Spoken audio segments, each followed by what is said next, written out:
In a Starbucks, I was on one knee holding a custom diamond ring and looking at Diana Carter's cold face. "Nathan, that's enough." She didn't even glance at the ring before turning and walking away. Whispers and sympathetic looks from the other customers followed her out. My face burned with humiliation. This was the 7th time. The 7th proposal she'd rejected. I slowly got to my feet, putting the ring back in its box. $7,000. And she wouldn't even touch it. I remembered what she said the first time. "Nathan, we're still too young. Let's just wait." The second time. "I want to focus on my career first. Maybe after I get the promotion." The third. "This project has been so draining. I just don't have a mental space for this right now." By the 7th time, she couldn't even be bothered to make an excuse. As I walked out of the coffee shop, my phone buzzed and I saw a message from Marcus Turner. "Nathan, strike out again." "Haha. I told you Diana was out of your league. Why don't you just stay on the back burner where you belong?" I stared at the screen and something clicked into place. 7 proposals and Marcus always knew the outcome immediately. And after every rejection, Diana would coincidentally have a new joint project with the engineering department where Marcus worked. I wasn't an idiot. I just hadn't wanted to admit it. I deleted Marcus's contact. Then Diana's blocked her number, unfriended her on Facebook, blocked her on Instagram, left every Slack channel I could. In 10 minutes, I had wiped away every connection to Diana Carter. 7 years of my life gone. Clean slate. Back at my apartment, I started packing up the things she'd left here over the years. Makeup, clothes, books, and the joint savings account passbook for the down payment on the house we were supposed to buy together. I boxed it all up and had it mailed to her place. By the time I finished it was 10 o'clock. The apartment felt empty, but I felt lighter than I had in years. Brandon called. "Nathan, you coming to the team happy hour tomorrow? Is Diana going to be there?" "Yeah, she's the product manager." "Of course, she'll be there." "Then I'm not going." Brandon was stunned. "Did you two have another fight?" "No fight. From now on, I'm just not going to any event where she's present." I hung up and sent a group text to a few other colleagues. "Hey, from now on, if Diana Carter is going to be at any get-togethers, please don't include me." Message sent. I lay down on my bed and for the first time in a long time, fell into a deep, peaceful sleep. The next day, I showed up to the office half an hour late on purpose. The product and tech departments were on the same floor, and Diana's desk was right across the aisle from the main walkway. I used to always find excuses to accidentally pass by her desk just to talk to her. Today I took the side entrance and went straight to my desk without even looking up. At 10 a.m., a Slack message from Diana popped up. "Nathan, I want to explain about yesterday." I deleted it without reading. At 11 a.m., another one. "Why did you block me everywhere? We need to talk about this." Delete. At lunchtime, Brandon walked over. "Nathan, did you really break up with Diana? She just asked me why you weren't answering her messages. We were never together. How do we break up? But you guys, I chased her for 7 years and she never said yes. Now I'm done chasing. It's that simple." Brandon opened his mouth but closed it without saying anything. At 3 p.m. I was deep in my code when Diana suddenly appeared in front of my desk. "Nathan, why are you ignoring me?" I didn't look up. "Diana, I'm working. If this is about a project, please send an email. If it's personal, we have nothing to talk about." "Personal? What do you mean you sent all my things back? Returning your property. Is there a problem?" Her voice started to tremble. "Are you throwing a tantrum because of yesterday?" I stopped typing and finally looked at her. "Diana, do you think after being played for a fool 7 times, I should just keep smiling and play along?" Her face went pale. "I didn't, you know exactly what you did." I put on my headphones and went back to coding. She stood there for 5 minutes before biting her lip and walking away. At 6 o'clock, I got an email from HR about a mandatory project kickoff meeting the next day. I scanned the attendee list. Diana Carter was on it. I replied directly to the invite. Apologies, I'll be taking a sick day tomorrow. The next morning, I went to an urgent care clinic. When the doctor asked what was wrong, I said I had chest pains and shortness of breath, maybe a heart problem. I spent the whole morning getting tests done. The doctor said I was perfectly healthy. I returned to the office with my doctor's note. The meeting was already over. Brandon pulled me aside. Diana kept asking why you weren't there. She looked pissed. Marcus spent a long time calming her down.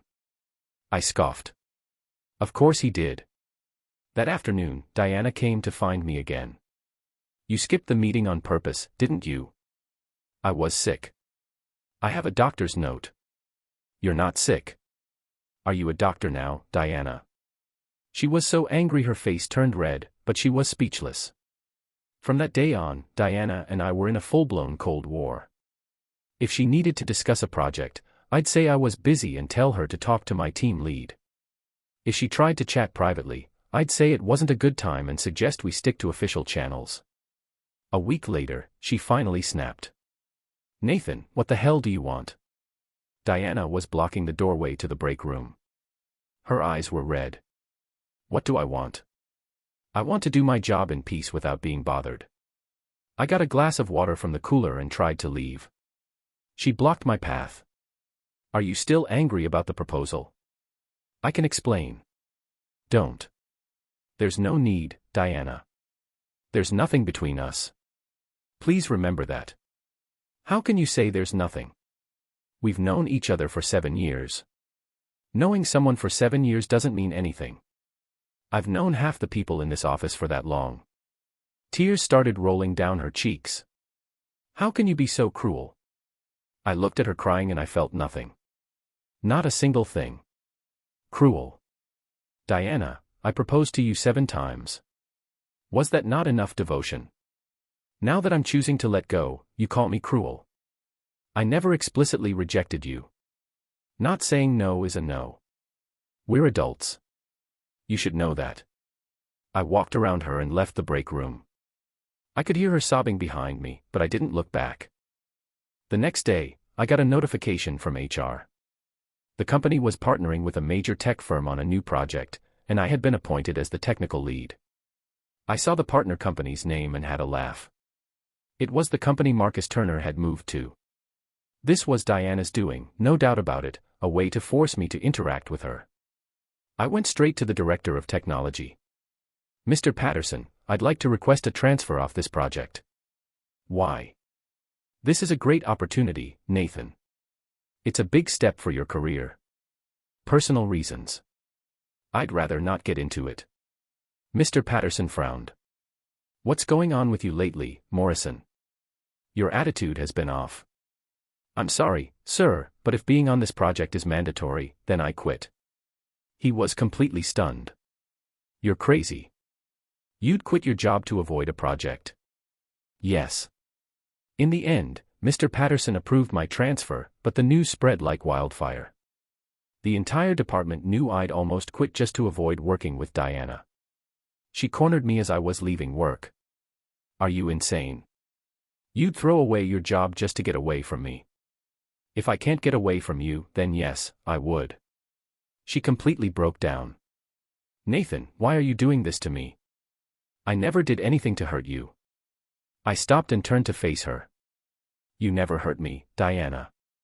Do you really believe that? For 7 years, I remembered your birthday and got you a gift every single time. When is my birthday? She opened her mouth, but nothing came out. Where were you when I had the flu? Did you ever once check on me when I was working late into the night? I was busy with work. Busy enough to have dinner with Marcus. Busy enough to go to the movies with him. The color drained from her face. Diana, I'm not a fool.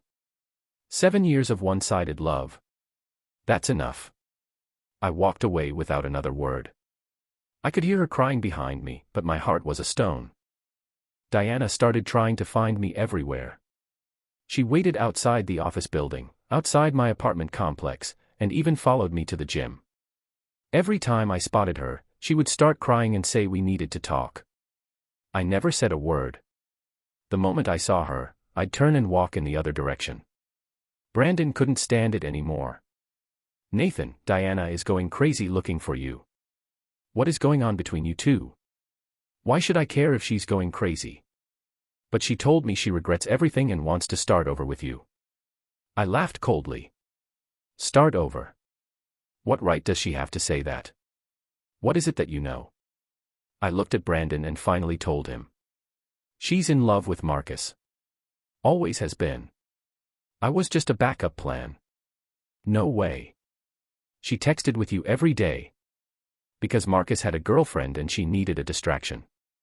Now that Marcus is single, she doesn't need me anymore. How do you know? I showed him the screenshots of Marcus's texts. After reading them, Brandon's face turned red with anger. That bastard Marcus. I never knew he was such a piece of garbage. Which is why I'm staying away. By the way Diana is acting now, it seems like she really regrets it. Regrets it? What does she regret? That Marcus doesn't want her. Brandon fell silent. That evening, as I walked out of the office, I saw Diana standing on the corner. She had been waiting there every day for a week. Same pose, same spot. Today, she looked exhausted. Her eyes were swollen and her hair was a mess. The second she saw me, she ran over. Nathan, please just listen to me. I ignored her and headed for the subway station. She followed me. I know I was wrong. I really know I was wrong. I walked faster. Nathan, let me explain. There was never anything between me and Marcus. The proposals, I didn't mean to reject you. I stopped dead in my tracks and turned to her. Diana, do you know what self-degradation is? She stared at me confused. Chasing someone who doesn't love you for 7 years. That's self-degradation. I've been stupid enough. I'm not going to be stupid anymore. But I do love you. I laughed. You love me, Diana. You don't even remember my birthday. What do you love about me? My money? The fact that I was good to you? Or did you just love the way I followed you around like a dog? Tears streamed down her face. No, that's not it. Forget it. I don't want to hear it. I turned and started walking again.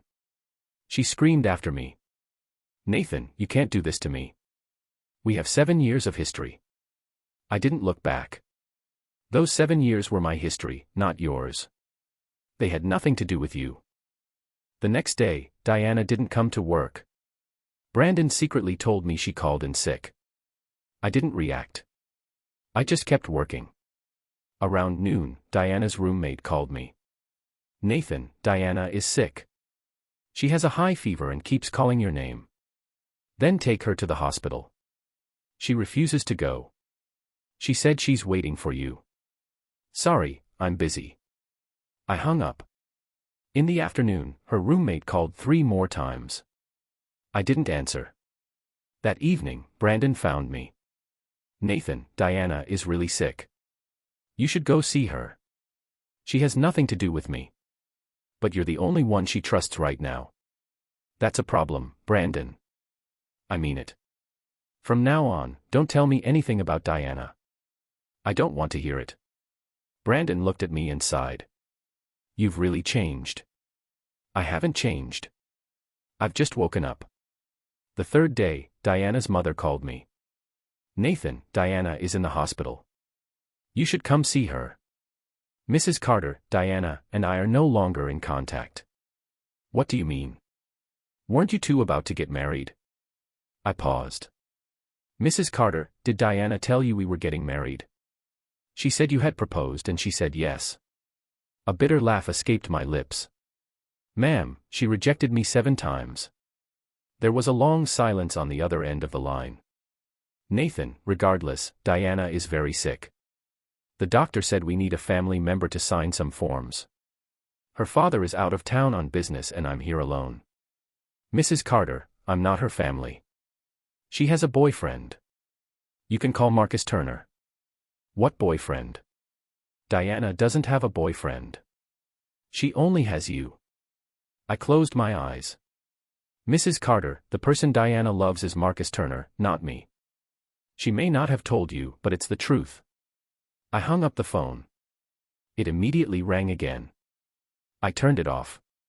When I got home that night, there was a pile of stuff outside my door. All kinds of fruit baskets, supplements, and an envelope. The letter was from Diana, her handwriting shaky, clearly written from a hospital bed. Nathan, I know you're angry, but please give me one more chance. I know I did a lot of things wrong, but I have never not loved you. I rejected your proposals because I was scared, not because I didn't love you. I was afraid I wasn't good enough for you. Afraid I'd disappoint you after we got married. Please forgive me. I really can't lose you. I read the letter, tore it into pieces, and threw it in the trash. Then I carried all the baskets down to the dumpster. The next day, Brandon found me, his eyes red. Nathan, Diana tried to kill herself last night. She cut her wrists. The mouse in my hand stopped moving for a second. Then I resumed clicking. What does that have to do with me? How can you be so cold-blooded? She almost died. That was her choice. Brandon finally exploded. Nathan, are you even human? I turned to face him. Brandon, did she do that to guilt-trip me? It's emotional blackmail. If I go back to her because of this, she'll just use more extreme methods to control me in the future. But, no buts. Whether she lives or dies is her choice, but she's not going to use it to force my hand. Brandon looked at me with a mixture of disappointment and confusion. You've really changed. Yes, I have. I'm not so easy to fool anymore. The news that Diana had attempted suicide spread through the office quickly. Everyone knew it was because of how heartless I'd been.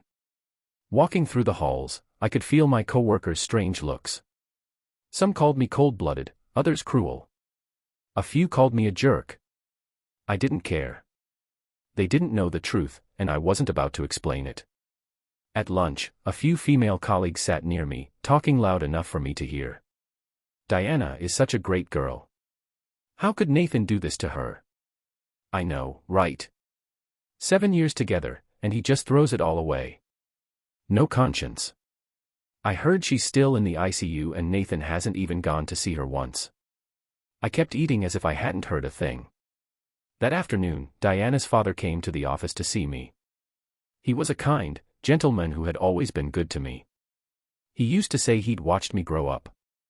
Nathan, you've heard about Diana, haven't you? I have. She's not in a good state. She keeps calling your name. The doctors say she has severe depressive tendencies and needs her family around her. Mr. Carter, I'm not her family. He looked taken aback. But Diana said you two were already, we were nothing, Mr. Carter. For the past 7 years, Diana never once returned my feelings. The person she loves is Marcus Turner, not me. Mr. Carter's expression hardened. What did you say? I showed him the texts from Marcus. His face was grim as he read them. That bastard. So you see, Mr. Carter, there's really nothing between Diana and me. The way she is now isn't because she's heartbroken. It's because she lost her free backup plan. Mr. Carter was silent for a long time before finally sighing. Nathan, whatever the case, Diana is in a dangerous place right now. For my sake, Mr. Carter, if I go back now, she'll think these extreme tactics work, and she'll only get worse in the future. It won't do her any good. But her condition, someone will take care of her. Isn't Marcus Turner so concerned about her? Let him do it. Mr. Carter looked at me, his eyes filled with disappointment and helplessness. You're really not going to reconsider? Never. After he left, I got a call from Marcus. Nathan, what the hell is wrong with you? Are you a man? Diana is in this state and you won't even come back. Marcus, aren't you happy about this? Happy about what? She's finally gotten rid of me, her backup. Now you two can be together out in the open. What are you talking about? I'm not talking nonsense, Marcus. Diana is your girl. Her life and death have nothing to do with me. I hung up and blocked his number. That night, my mom called. Nathan, Diana's mother just called me. She said Diana is in the hospital and wants you to go see her. Mom, there's nothing between Diana and me anymore. How can you say that? Didn't you two grow up together? Growing up together doesn't mean anything. Mom, I have my own life now. I don't want to be bothered by her anymore. But the poor girl is, Mom, I've made my decision. From now on, don't tell me anything about Diana. My mom sighed on the other end. Son, how did you become so heartless? I'm not heartless, Mom. I'm just finally seeing things clearly. I hung up and suddenly felt exhausted. Not physically tired, but mentally. 7 years of devotion. And for what? To be played for a fool, to be a backup plan, and finally to be emotionally blackmailed. Enough was enough. It was really, truly enough. A month later, Diana was discharged from the hospital. Brandon told me she'd lost a lot of weight and looked completely worn out. I ran into her in the elevator on her first day back. The moment she saw me, her eyes turned red. Nathan. I stared blankly at the floor indicator. Nathan, can we please talk? I ignored her. The elevator reached my floor and I stepped out. She yelled after me. Nathan, do you really hate me this much? I stopped and looked back at her. I don't hate you. I just don't feel anything for you anymore. Tears streamed down her face. That's not possible. You can't feel nothing for me. Diana, feelings aren't something you can just will into existence. The elevator doors closed, cutting off her cries. That afternoon, the company held a planning meeting for the annual holiday party. I didn't want to go, but it was mandatory for all employees. In the conference room, Diana sat diagonally across from me. She stared at me the whole time, her eyes a mix of pleading, resentment, and despair. I kept my eyes on my laptop and never once looked her way. After the meeting, Marcus Turner suddenly stood up. Everyone, I have an announcement to make. All eyes turned to him. Diana and I are getting married. The room went dead silent. Everyone looked from me to Diana. Diana's face was ashen. She shook her head. No, I didn't agree. Marcus smiled. Diana is just being shy. We've been seeing each other for a long time and decided to finally make it official. I watched the scene unfold, a strange sense of amusement washing over me. Diana frantically tried to explain. That's not true. We're not dating. I never, Diana, you don't have to deny it. Marcus walked over to her side. A lot of people here know about our relationship. He looked directly at me. Especially Nathan. He should know better than anyone. The air in the room was so thick, you could cut it with a knife. Everyone was waiting for my reaction. I closed my laptop and stood up. Congratulations to you both. With that, I walked out of the conference room. Behind me, I could hear Diana's desperate cries. No, Nathan, it's not like that. I didn't turn back. Outside the building, I took a deep breath. The truth was finally out. Marcus had finally dropped his act, and Diana was finally getting a taste of what it felt like to be used. Was this the outcome they wanted? I pulled out my phone and called a recruiter. Find me a new job. The requirements are simple. As far away from Chicago as possible. Diana had a complete breakdown. She didn't come to work the next day. Apparently, she had tried to cut her wrists again at home. This time, even Marcus didn't bother with her. Brandon came to me. Nathan, Diana is in a really bad way. Just go see her. Brandon, I told you her life and death have nothing to do with me. But, no buts. She chose this path for herself. Brandon looked at me, his eyes full of confusion.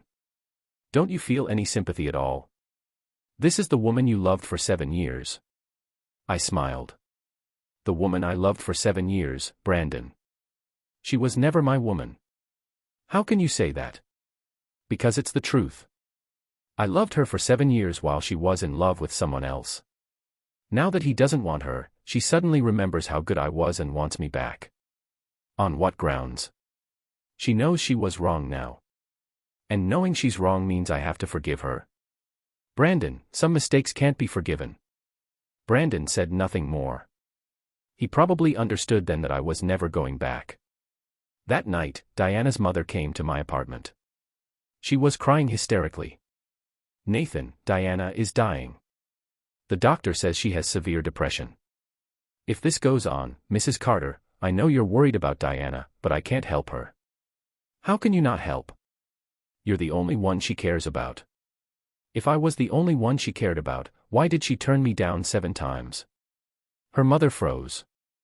Mrs. Carter, Diana is in love with Marcus Turner. She told him so herself. I was just a backup, a means to an end. That's impossible. Since she was a little girl, Diana has always what? Thought of me as a brother, a friend, a free chauffeur, and ATM. Her mother's expression changed. Nathan, how can you talk about Diana like that? Because it's the truth. Mrs. Carter, you know your daughter better than I do. I stood up. I have things to do, ma'am. I won't keep you. After she left, I started packing. The recruiter had already found me a job in Austin, over 1,000 miles away. Halfway through packing, Marcus showed up. Nathan, we need to talk. We have nothing to talk about. Are you just going to stand by and watch Diana die? I sneered. Marcus, why should I care if she dies? Isn't she your girlfriend? Why are you coming to me instead of saving her? Or what? Are you tired of playing with her and want to push her back on me? Marcus's face flushed. What are you talking about? You know exactly what I'm talking about. Marcus, Diana is your woman. Her life and death are not my problem. She's not my woman.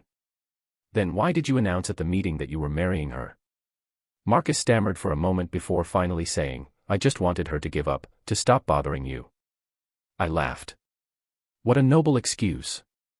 Nathan, regardless, Diana is in danger. Then let her die. Marcus stared at me in shock. How can you say something like that?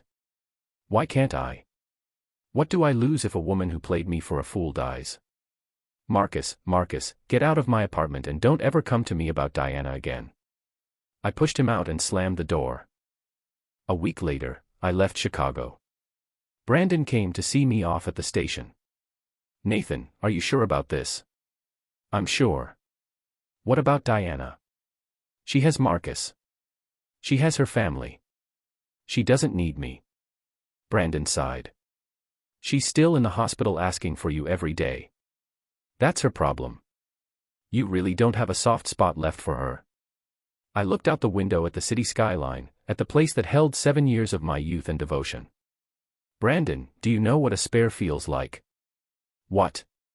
It's when you think you've finally found happiness, only to realize you were just a pawn in someone else's game. But Diana now what? Now she regrets it. Now she realizes how good I was. It's too late. The train started moving and I watched the landscape recede. I was never coming back to the city. In Austin, I quickly adjusted to my new job and new life. My new colleagues were friendly and no one knew about my past. I could focus on my work, on my life, without worrying about running into someone on a street corner. 2 months later, Brandon called me. Nathan, Diana is out of the hospital. Okay. She asked for your address. She might come looking for you. I paused. You gave it to her? No, I'm not that stupid. But she said she'll find you no matter what. Let her try. Nathan, if she really finds you, there is no if, Brandon. I'm changing my number. Don't contact me again. Wait, I hung up and got a new phone number that same day. New city, new job, new number. I had completely cut off all ties to the past. 6 months later, I met a girl in my new company. Her name was Olivia, an accountant in the finance department. She was quiet, gentle, didn't say much, but had a sweet smile. We started dating. Movies, dinner, long walks. There was no dramatic, all-consuming passion, just a quiet, steady affection. But that was enough. I didn't need to go through that kind of heartbreak ever again. A year later, Olivia and I got married.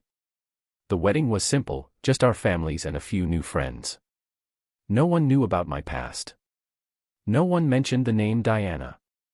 On our wedding night, Olivia asked me, "Did you have a girlfriend before me?" No. Then why are you so cautious when it comes to relationships? I held her close. Because I want to make sure I cherish you properly. She smiled and snuggled into my arms. I want to cherish you, too. In that moment, I felt like I had finally found true happiness. 5 years later, Olivia and I had a wonderful daughter. We bought a house in Austin and were living a normal, happy life. Sometimes I'd think about the past, about those 7 years of obsession and pain. But mostly, I was grateful for that experience. If it weren't for Diana's rejection and betrayal, I would never have met Olivia. If I hadn't made that clean break, I wouldn't have the happiness I have today. One day, I was at the mall buying a toy for my daughter when I heard someone call my name. Nathan. I turned around and saw a woman who was both a stranger and hauntingly familiar. Diana. 5 years had passed. She had changed a lot. She was rail thin. Her hair was streaked with gray and her eyes were empty. Nothing like the proud, beautiful woman I remembered. It really is you. Her voice trembled. I looked at her, my expression blank. I felt nothing. You have the wrong person. I turned and walked away. She yelled after me. Nathan, I've been looking for you for 5 years. I didn't look back.